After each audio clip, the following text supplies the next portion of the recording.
அணைக்கட்டு மக்களுக்கு ஒரு நற்செய்தி.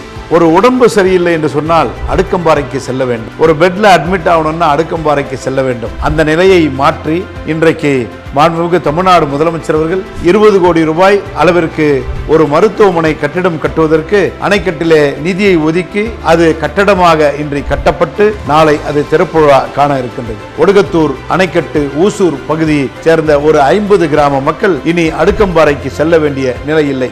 காரணம், ஒடுகத்தூரிலிருந்து 20 நிமிடத்திற்குள் அடுக்கம்பாறை மருத்துவமனைக்கு சென்றால் மட்டுமே உயிர் பிழைக்க முடியும் என்கின்ற இருந்த நிலையில் பல பேர் உயிர் போனது. ஆனால் இனி அந்த உயிர் காக்கும் அந்த மருத்துவமனையை அணைக்கட்டிலே நாளை திறக்க இருக்கின்றோம். 50 பெட்டட் ஹாஸ்பிட்டல், ஆபரேஷன் தியேட்டர், குழந்தை பெறுவதற்கு அந்த சிறப்பான அந்த எக்யூப்மெண்ட்ஸ் எல்லாம் அந்த ஹாஸ்பிட்டலில் வைத்திருக்கின்றார்கள். அனைத்து வசதியும் கொண்ட ஒரு 5 ஸ்டார் ஹோட்டல் ஹாஸ்பிட்டலை போன்று அங்கே நிறுவி இருக்கக்கூடிய மாண்புமிகு தமிழ்நாடு முதலமைச்சர் அவர்கள் நாளை அதை திறக்க இருக்கின்றோம். அணைக்கட்டு சுற்றி வட்டாரத்தில் இருக்கக்கூடிய பெரியோர்களே, தாய்மார்களே, அந்த மருத்துவமனையை நீங்கள் வந்து வைத்தியம் பார்த்து உங்களுடைய உடலை நீங்கள் பேணி பாதுகாத்துக் கொள்ளலாம். அந்த மருத்துவமனையை தந்த மாண்புமிகு தமிழ்நாடு முதலமைச்சர் அவர்களுக்கு சட்டமன்ற உறுப்பினராக இதை கொண்டு வந்ததற்கு நான் பெருமை பெறுகின்றேன். நன்றி, வணக்கம்.